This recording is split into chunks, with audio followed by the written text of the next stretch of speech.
শুক্রবার রথযাত্রা, এই 4টে রাশির উপরে আসতে চলেছে রাজযোগের প্রভাব। তার আগে কিছু সংকেত আমরা জেনে নিই।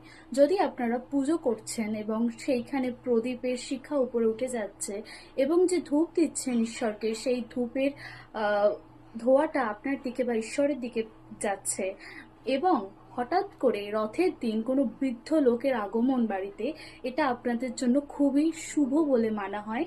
কোন কোন রাশি জানতে হলে আমার ভিডিওতে কমেন্ট করুন। আপনার যদি এই রাশি হয়ে থাকে তাহলে অবশ্যই এখানে জয় জগন্নাথ লিখে যাবে। মেষ রাশি, সিংহ রাশি, কন্যা রাশি এবং কুম্ভ রাশি, এই জাতক জাতিকারা, এই চিহ্নগুলি, এই সংকেতগুলি যদি আপনারা দেখতে পান, সেটি আপনাদের জন্য খুবই শুভ বলে মনে করা হয়। এবং রথের দিন কখন শুভ সময় পুজো করার, সেটাও জানতে গেলে আমার ভিডিওটা লাইক কমেন্ট করে চ্যানেলে সাবস্ক্রাইব করে রাখুন।